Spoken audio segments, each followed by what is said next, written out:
Hello everyone and welcome to UGC NET mentor guys. आज की इस वीडियो में हम 25 जून को हुए यूजीसी नेट एग्जाम का जो सेकंड शिफ्ट में हुआ है उसका एग्जैक्ट पेपर सॉल्यूशन करेंगे। एग्जैक्ट हम क्वेश्चंस और उनके आंसर समझेंगे कि उनके एग्जैक्ट क्वेश्चंस क्या पूछे गए थे और उनके आंसर क्या थे। तो आज की वीडियो काफी इंपॉर्टेंट रहने वाली है उन सभी एस्पिरेंट्स के लिए जिनकी एग्जाम अभी होने बाकी है। गाइस देखो, यूजीसी नेट एग्जाम क्वालिफाई करने के बाद एक जो सबसे बड़ी प्रॉब्लम आती है एस्पिरेंट्स के साथ, वो ये आती है कि जब टीचिंग वैकेंसीज निकल के आती है तो उनको पता ही नहीं चलता कि वैकेंसीज आई हुई हैं, तो वो अप्लाई कैसे करेंगे, कहाँ अप्लाई करेंगे जब पता ही नहीं होगा। तो इस वजह से इस प्रॉब्लम का सोल्यूशन को पे काम करते हुए हमने ट्राई सोचा है और हमने प्लान किया है कि यूजीसी नेट एग्जाम होने के बाद हम आपको रेगुलर बेसिस पे अपने इसी चैनल पर टीचिंग वैकेंसीज से रिलेटेड जो अपडेट है वो हम आपको देते रहेंगे। तो गाइज ये जो चैनल है हमारा यूजीसी नेट एग्जाम की प्रिपरेशन, तो मैं भी आपकी हेल्प करता है, प्लस आपको यहाँ पर रेगुलर बेसिस पे अब आपको अपडेट भी मिला करेंगे एग्जाम के बाद कि कहाँ पर गवर्नमेंट कॉलेजेस में कहाँ पे वैकेंसीज आ रही है, प्राइवेट कॉलेज में कहाँ पे वैकेंसीज आ रही है, कैसे आपको अप्लाई करना है। इनफैक्ट आपको पीएचडी से रिलेटेड भी हमारे इस चैनल पे अपडेट मिलते रहेंगे। सो मेक श्योर चैनल को सब्सक्राइब जरूर कर लीजिए, बिकॉज एग्जाम के बाद भी चैनल आपके बहुत काम आने वाला है। तो फिर चलिए कंटिन्यू करते हैं, क्वेश्चन समझते हैं एक एक करके।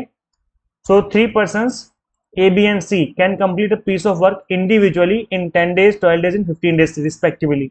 इस तरीके से इसको एक टाइम एंड वर्क का क्वेश्चन था जिसमें तीन लोग हैं ए बी सी करके, और वो एक काम को 10 दिन 12 दिन 15 दिन में कंप्लीट कर लेते हैं इंडिविजुअली, मतलब अलग अलग अकेले अकेले करते हैं। तो if all three people work together, अगर तीनों लोग मिलकर काम करें तो कितने दिन में वो काम कंप्लीट कर लेंगे। काफी इजी क्वेश्चन पूछ लिया है, काफी बेसिक क्वेश्चन है ये। तो गाइस इस केस में हम क्या करेंगे, ए का, बी का और सी का हम एक दिन का काम निकालेंगे। तो 10 दिन में कंप्लीट काम कर लेते हैं, तो एक दिन में कितना काम करेंगे, 1/10 काम करेंगे। ये कितना काम करेंगे, 1/15 12 काम करेंगे। और सी कितना काम करेगा, 1/15 काम करेगा। अब क्या करेंगे हम तीनों का, क्योंकि हमें तीनों का एक साथ निकालना है, तीनों का पूछा गया है, तो हम सिंपली कर देंगे ए का, बी का और सी का एक दिन का काम। कितने दिन का काम, एक दिन का काम कितना होगा, तो इन तीनों को ऐड कर दो आपस में रख करके, यानी कि 1/10 प्लस 1/12 प्लस 1/15। अब यहाँ पर एलसीएम लेंगे 15 12 और 10 का, तो एलसीएम कितना निकल के आएगा, एक ऐसा नंबर जो कि तीनों से डिवाइड हो जाए। तो ये नंबर आपका 60 होगा। जो बड़ा नंबर होता है 15, उसी के मल्टीप्लीकेशन में ही आपका एलसीएम निकल के आता है। तो देखो 15 चौके 60, 12 चौके 48, 12 पंजे 60 हो जाएगा, और 10 छके 60 है ना। तो 10 छके 60, 6 हो गया ये इधर। फिर 12 चौके 48, 12 पंजे 60, तो 5 यहाँ पे आ जाएगा। फिर यहाँ 15 चौके 60, ये हो जाएगा। तो 6 4 10 और 5 15, ऊपर 15 और नीचे कितना हो गया 60, 15 चौके 60। तो हमें पता लग गया कि भाई तीनों मिलकर के अगर काम करते हैं तो 1/4, उनका जो एक दिन का काम है 1/4 यूनिट में खत्म हो जाएगा। टोटल काम कितना है, टोटल काम है 60 यूनिट। टोटल काम कितना है, टोटल काम है 60 यूनिट। और तीनों मिलके जो काम करते हैं वो हमने निकाला 15। तो यहाँ पर सिंपली आपको डिवाइड करना है, 1/4 निकल के आया है। तीनों का मिला जुला काम है कि तीनों जो काम करते हैं एक दिन में कितना कर लेते हैं। हमें हमें निकालना है कि तीनों जो है टोटल काम खत्म करने में कितना टाइम लगा देंगे। तो 1/4 निकल के जो आया उसका रेसिप्रोकल कर दो, यानी कि 1/4 कर दो, ये ऊपर आ जाएगा, यानी कि 4 दिन निकल के आ जाएगा, 4 डेज। ऑप्शन नंबर बी हो जाएगा राइट आंसर। तो इस तरीके से जो क्वेश्चन आपके एग्जाम में पूछा हुआ था, और इसका क्वेश्चन मैंने करवाया भी था आपको टाइम एंड वर्क, मैंने आई थिंक आज सवेरे ही करवाया था इस क्वेश्चन को। आप चैनल पे विजिट करके वीडियो को गो थ्रू कर सकते हैं। यहाँ पर मैंने मैथ्स के जो अलजेब्रा से रिलेटेड क्वेश्चन पूछे जा रहे हैं वो भी मैंने आपको डिस्कस कर दिए हैं। तो आप इन वीडियोस को गो थ्रू कर सकते हैं जिनकी एग्जाम अभी होने बाकी है। आप सभी के लिए इंपॉर्टेंट वीडियो रहने वाली है ये। डीओआई की फुल फॉर्म पूछी थी, डायरेक्ट पूछ लेता कि इसकी फुल फॉर्म क्या है, तो इसकी फुल फॉर्म होती है डिजिटल ऑब्जेक्ट आइडेंटिफायर। एक नंबर सीरीज का क्वेश्चन था गाइस। अगर ये क्वेश्चन था तो बहुत इजी क्वेश्चन था, 13 15 17 करके क्वेश्चन था। तो इनके बीच में जो गैप है 2 का ही आ रहा है, तो आई थिंक नेक्स्ट नंबर 19 हो जाएगा। अगर ये क्वेश्चन था तो बहुत आसान था। आप मुझे कमेंट सेक्शन में बताना कि क्या एग्जैक्ट यही क्वेश्चन पूछा हुआ था या स्टूडेंट्स ने गलत बता दिया है। एआई के फादर कौन है, तो मैककार्थी जो है, जॉन मैककार्थी, ये एआई के फादर है। 1955 में इन्होंने इस कॉन्सेप्ट को कॉइन किया था, और फिर उन्होंने इसमें एक डिसिप्लिन, एकेडमिक डिसिप्लिन बना दिया 1956 के आसपास। तो इसलिए इनको जो है फादर ऑफ एआई कहा जाता है। बैगिंग द क्वेश्चन से रिलेटेड एक क्वेश्चन था आपका, फॉलिसी का रेड हेरिंग से रिलेटेड क्वेश्चन था। तो रेड हेरिंग में गाइस क्या होता है कि आप अपना जो ध्यान है भटका देते हो, मतलब इररिलेवेंट टॉपिक पे बात करना स्टार्ट कर देते हो। जैसे मैंने इसका एग्जाम्पल पहले भी दिया था, आई थिंक 22 जून वाले एग्जाम में पूछा भी गया था आपका, कि अगर आप अपने छोटे बच्चे हो और आप मम्मी के साथ गए हो मॉल में शॉपिंग करने के लिए और आपको खिलौने चाहिए, आपने बोला मम्मी मुझे खिलौने दिला दो, तो मम्मी ने क्या बोला कि हाँ बेटा खिलौने तो बहुत अच्छे हैं, लेकिन मैंने आपके लिए घर पे बहुत ही अच्छी खीर बना के रखी, ठंडी ठंडी एकदम फ्रिज में रखी हुई, चलो हम घर पे जाके खीर खाएंगे। बच्चा भी खुश हो गया, चलो हाँ मम्मा जल्दी चलो खीर खाएंगे। अब क्या हुआ, यहाँ पर इरेलीवेंट टॉपिक डाला गया और आपका ध्यान भटका दिया गया, बच्चा भी खुश हो गया। तो ये जो है रेड हेरिंग पॉलिसी के अंदर आ जाएगा। इसी तरीके से पॉलिटिकल पार्टीज भी इसको बहुत अच्छे से यूज करते हैं। मैंने इसका एग्जांपल भी दिया था कि अगर रोड पे काफी सारे गड्ढे हो गए हैं तो आप आपने पॉलिटिकल पार्टी मतलब जो नेता है उनसे पूछा कि भाई रोड पे इतने गड्ढे क्यों हो रहे हैं, कि आप अच्छे क्वालिटी के रोड नहीं बना रहे हो? तो उन्होंने बोला कि यार हमने इतने हाईवे बना दिए और इतना बड़ा देश है, हमने इतने सारे हाईवे बना दिए, आप उन पर बात ना करके गड्ढे की बात कर रहे हो। तो आपने इतने बड़े बड़े हाईवे बना दिए, अच्छी बात है, लेकिन क्वेश्चन ये था कि गड्ढे इतने क्यों हो रहे हैं, अच्छी क्वालिटी का मटेरियल यूज नहीं किया जा रहा है क्या? तो इस तरीके से रेड हेडिंग पॉलिसी जो है वो यूज की जाती है, जहां पर आप टॉपिक को डाइवर्ट कर देते हो, इरेलेवेंट टॉपिक डाल करके चीजों को डाइवर्ट कर दिया जाता है। बैकिंग द क्वेश्चन में क्या होता है कि जो भी आप कंक्लूजन चाहते हो वो आप अपने क्वेश्चन में ही ढूंढने की कोशिश कर रहे हो। जैसे इसका एक एग्जाम्पल ये भी रहता है कि मैंने भूत देखा है और इसलिए भूत जो है वो एग्जिस्ट करता है। तो जो आपका कंक्लूजन है वो आपके क्वेश्चन के अंदर ही छिपा हुआ है, क्योंकि आपने भूत देखा है इसलिए आप कह रहे हो कि भूत एग्जिस्ट करता है, जबकि भूत एग्जिस्ट नहीं करता है। तो ये जो पॉलिसी है वो आपके क्वेश्चन के अंदर ही छिपी हुई होती है, मतलब जो कंक्लूजन है वो आप अपने क्वेश्चन के अंदर ही छिपाने की कोशिश करते हो। तब उस केस में ये होता है। एक हेल्दी ह्यूमन बीइंग का जो हेयरिंग रेंज है वो कितना होता है? तो 20 हर्ट्ज से लेकर के 20,000 हर्ट्ज तक होता है, किलो हर्ट्ज तक हो सकता है। और डेसिबल में देखें तो 120 से 130 के आसपास तक जा सकता है, उसके बियॉन्ड नहीं जा सकता, नहीं तो फिर कान का पर्दा ही फट जाएगा। ये डेसिबल में 0 से लेकर के मैक्सिमम 130 डेसिबल तक जा सकता है। अब देखना हर्ट्ज गिवन था आपके उसमें, हर्ट्ज गिवन था या फिर डेसिबल गिवन था, ये देखना पड़ेगा आपके ऑप्शन में, क्वेश्चन में। एपीए स्टाइल पूछ लिया था और आज मॉर्निंग में एमएलए स्टाइल पूछा हुआ था। एपीए में क्या होता है कि ऑथर का लास्ट नेम पहले आता है, फिर फर्स्ट नेम का जो इनिशियल वर्ड है केवल वो आता है, फिर मिडिल नेम का इनिशियल वर्ड, फिर आपका ईयर ऑफ पब्लिकेशन, फिर बुक का टाइटल, फिर आपका पब्लिशर। ये होता है एपीए स्टाइल। और एमएलए स्टाइल में क्या होता है, ईयर जो है बिल्कुल एंड में आता है, मतलब यहाँ पे ईयर आता है। इसमें क्या था, ईयर पहले आ गया था, इसमें ईयर बाद में आता है। ये आपको दिख रहा होगा स्टार्टिंग में यहाँ पे ईयर आ गया था, लेकिन यहाँ पर जो ईयर है वो बिल्कुल एंड में जाके आया है। तो यहाँ पर ऑथर का लास्ट नेम फर्स्ट नेम आ जाएगा, फुल नेम आएंगे, शॉर्ट में नहीं आएगा, फिर टाइटल आ जाएगा आपका, फिर यहाँ पर जर्नल की जिसमें पब्लिश होगा, इस तरीके की चीजें, फिर ईयर्स आ जाएंगे। तो ये जो है आपका एमएलए स्टाइल हो जाएगा। ये इससे रिलेटेड क्वेश्चन था। गाइज राधा कोठारी मुद्देर वर्धक और पृथक शायद इससे रिलेटेड क्वेश्चन पूछा हुआ था गाइज। तो अब ये एग्जैक्ट क्वेश्चन क्या था नहीं पता चल पाया है इन्हें। एक क्वेश्चन था आपका मैचिंग का क्वेश्चन था, पेरिस एग्रीमेंट कब बना, मॉन्ट्रियल प्रोटोकॉल कब बना, क्योटो प्रोटोकॉल कब बना। ये सिमिलर पीवाईक्यूज क्वेश्चन है।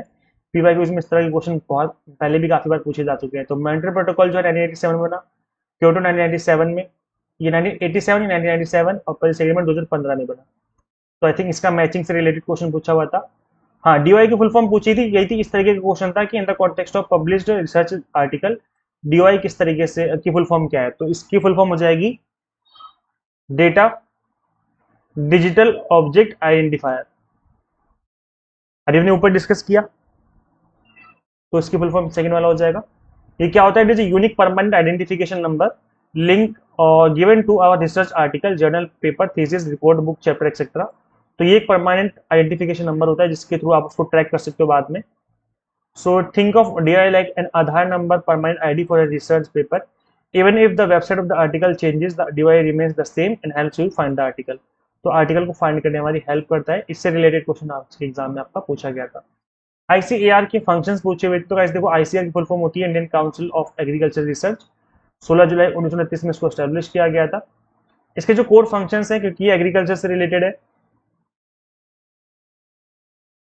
तो उसी से रिलेटेड जो है इसके आप देखेंगे कि यहाँ पर इसके फंक्शन हो जाएंगे। रिसर्च एंड इनोवेशन हो गया, agriculture education, extension of transfer of technology, policy and consultancy, कृषि विज्ञान, इस तरह की जो चीजें हैं उसी पे काम करते हैं ये। एक क्वेश्चन ये था शायद, हाँ, ये पूछा गया था कि पोस्ट इंडिपेंडेंस यानी आजादी के बाद के जो कमीशन है उनको लगाना था क्रोनोलॉजी ऑर्डर में। ये पूछा गया था इसमें कौन कौन से हैं, शायद ये पूछा गया था। तो कोठारी कमीशन हो जाएगा, 1964 में बना था आपका ये। और इसके बाद आपका नेशनल नॉलेज कमीशन हो जाएगा। नेशनल नॉलेज कमीशन तो काफी बार पहले भी पूछा जा चुका है, 2005 में इसको स्टैब्लिश किया गया था, बनाया गया था। हंटर कमीशन के ऊपर भी एग्जाम में काफी बार क्वेश्चन बन चुका है। 1882 में जो है इसको बनाया गया था। और नई तालीम भी 1937 के आसपास बनी थी। और I think Calcutta university commission जो है ये आपका आया था 1917 के आसपास। इसको हम लोग शायद सैडलर कमीशन के नाम से भी जानते हैं, जहां तक मुझे लग रहा है सैडलर कमीशन के नाम से भी जाना जाता है। कलकत्ता यूनिवर्सिटी कमीशन को हम लोग सैडलर कमीशन के नाम से भी जानते हैं। आई थिंक सैडलर के ऊपर पहले भी क्वेश्चन बन चुका है ना। तो मतलब ये नहीं हो सकता, ये नहीं हो सकता, ये नहीं हो सकता, तो 2005 वाला 1964, यानी कि ए और ई ही इसका जो राइट आंसर है वो हो जाएंगे, यानी कि option number second will be the right answer of this question. इसके अलावा इंस्टीट्यूट ऑफ नेशनल इंपॉर्टेंस के ऊपर क्वेश्चन पूछा हुआ था। So it is a higher education institution that has been given special status by Government of India through the Act of Parliament because it plays a very important role in the country's development in areas like education, research, science, technology, medicine and national growth. तो guys ये higher education institution ही है जो कि India में special status इनको दिया गया है गवर्नमेंट के द्वारा, क्योंकि इनका जो है रोल बहुत ही इंपॉर्टेंट है। देखो इंपॉर्टेंट रोल नहीं है, वेरी इंपॉर्टेंट रोल लिखा हुआ है ना कंट्री के डेवलपमेंट में। और आप देखेंगे कि आईआईएससी बैंगलोर तो हमेशा से ही टॉप पे रहा है, मतलब इस बार लास्ट ईयर और इस ईयर भी टॉप में रहा है। तो जितने भी आईआईटीज है इंडिया में, एनआईटीज है, एम्स है, आईआईएम्स है, आईआईएसईआर है, तो इनका एक स्पेशल स्टेटस ग्रांट किया गया इनको कि भाई आप लोग अपना करिकुलम रख सकते हो और अपना डिग्री भी ग्रांट कर सकते हो, इंस्टीट्यूट होने के बावजूद भी अपनी डिग्री ग्रांट कर सकते हैं। इनको किसी भी यूनिवर्सिटी से ऐसा नहीं कि जैसे यूनिवर्सिटी की कॉलेजेस होते हैं एफिलिएट कराना होता है, इनको खुद अपना एक ऑटोनॉमी होती है कि अपना खुद अपनी डिग्री ग्रांट कर सकते हो आप। कोर कैरेक्टरिस्टिक्स क्या है इनकी गाइस? ऑटोनॉमी दी जाती है, फुल ऑटोनॉमी दी गई है इनको। INIs are possess absolute academic and administrative freedom allowing them to rapidly update curricula, design research program and manage internal affair without direct political interference. तो guys यहाँ पर किसी भी पॉलिटिकल इंटरफेरेंस का, यानी कि सिलेबस जो है पॉलिटिकल पार्टी सेट कर रही है। जैसे देखोगे एनसीईआरटी का सिलेबस काफी हद तक चेंज कर दिया गया है, तो ये इस तरह का इन्फ्लुएंस नहीं होता है, वो अपना खुद का करिकुलम बना सकते हैं, कोई इनको छेड़ेगा नहीं। और वो रैपिडली चेंज भी करते हैं, अपडेट भी करते हैं सिलेबस को, ये नहीं कि बहुत घिसा पिटा सिलेबस चल रहा है कि जो 2001 में पढ़ाया जाता है अभी 2026 में पढ़ाया जा रहा है, वो चीजें नहीं मिलेंगी। जबकि कई बार आप देखेंगे जो इंडिया की यूनिवर्सिटीज है वहां पर कई बार ओल्ड सिलेबस तक पढ़ा दिया जाता है। भाई मैंने देखा कि जो मध्य प्रदेश का, एमपी का जो कॉमर्स का सिलेबस है, जो अभी असिस्टेंट प्रोफेसर का सिलेबस आया है, उसमें एमआरटीपी एक्ट जो बना था 1964 के आसपास आई थिंक, उसको अभी तक पढ़ाया जा रहा है, जबकि इसको रिप्लेस कर दिया गया, इसको खत्म कर दिया गया है। अब तो कंपटीशन एक्ट आ चुका है 2002 वाला, तो उसको पढ़ाया जाना चाहिए, जबकि 2002 में आया था, 2022 में भी नहीं आया, तो अभी तक इसको पढ़ाए जा रहे हैं वो। और इनफैक्ट पूछा भी, इससे रिलेटेड क्वेश्चन भी बनेंगे देखना एग्जाम में। तो ये चीज गलत है ना, जो खत्म हो गया भाई, जिसका यूज ही नहीं, जो खत्म हो चुका है उसका क्यों पढ़ना, किस लिए कराना? ओल्ड सिलेबस पढ़ाए जा रहे हैं, नया सिलेबस पे काम करो। तो ये जो इंस्टीट्यूशन है रैपिडली अपडेट होते हैं, अपने सिलेबस को चेंज करते हैं और वर्ल्ड क्लास फैसिलिटी देने का ट्राई करते हैं।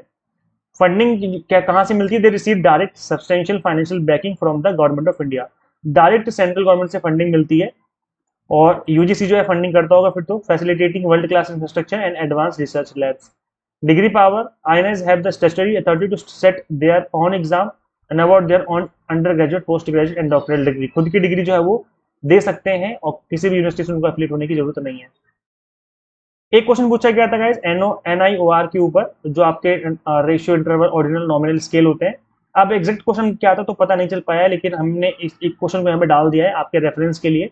तो इसमें अगर पूछा जाए कि सबसे बड़ा स्केल कौन सा होता है, तो सबसे छोटा स्केल कौन सा होता है? सबसे छोटा नॉमिनल होता है, फिर ऑर्डिनल, फिर इंटरवल, फिर रेशियो। सबसे बड़ा स्केल जो आपका रेशियो होता है।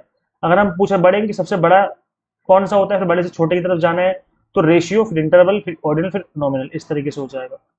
और इसका मैंने समझाया भी था आज मॉर्निंग में क्लास जब मैंने ली थी सॉल्यूशन वाली, सो मैंने आपको बताया भी था नॉमिनल, ऑर्डिनल, इंटरवल और रेशियो के बारे में। आई थिंक आज नहीं कल की बात है, 24 को मैंने क्लास ली थी इसके बारे में। एक बार देख लेना चैनल पे, आप लोग विजिट करके अगर देखना चाहो आप तो नॉमिनल में क्या होता है? जेंडर, रिलीजन, ब्लड की ग्रुप के बेसिस पे आप चीजों को डिवाइड करते हो, क्लासीफाई करते हो। जैसे मेल फीमेल हो गया, इस बेसिस पे आप क्लासीफाई कर रहे हो, है ना। ब्लड ग्रुप के बेसिस पे आपने क्लासीफाई कर दिया। इसमें कोई ऑर्डर नहीं होता है, सिर्फ क्लासिफिकेशन होता है। ऑर्डिनल में क्या होता है?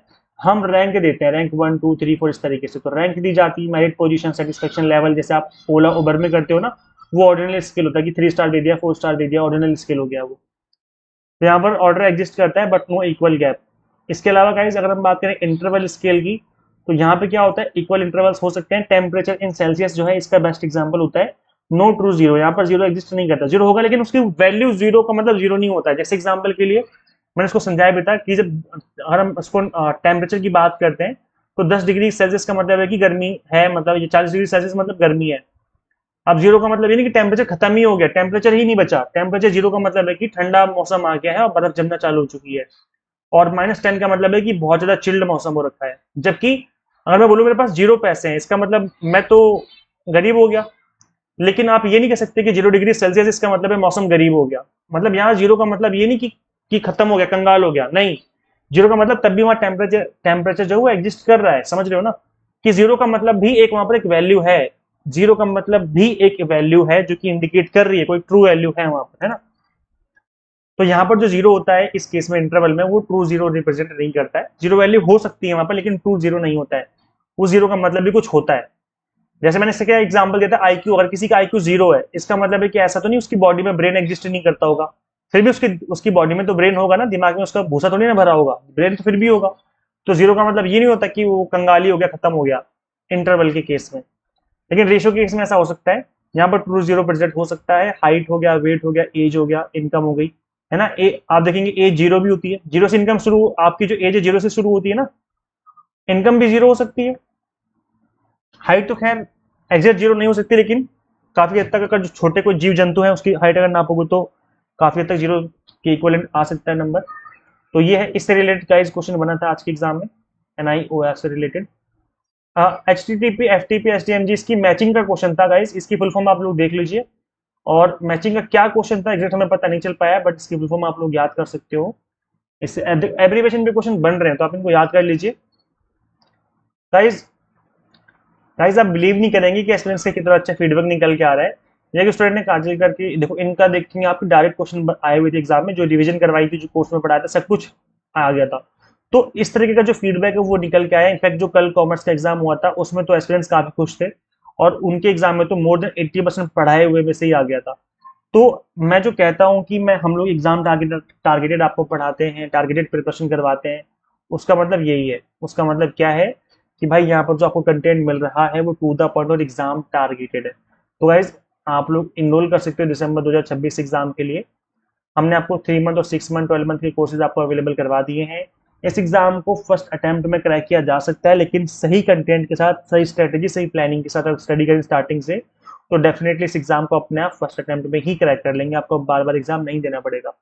यहाँ पर कंप्लीट कंटेंट आपको बाइलिंगुअल मिल जाएगा, 100 mock test and PDF notes मिल जाएंगे, जिसके थ्रू आप मल्टीपल टाइम रिवीजन और प्रैक्टिस कर सकते हैं।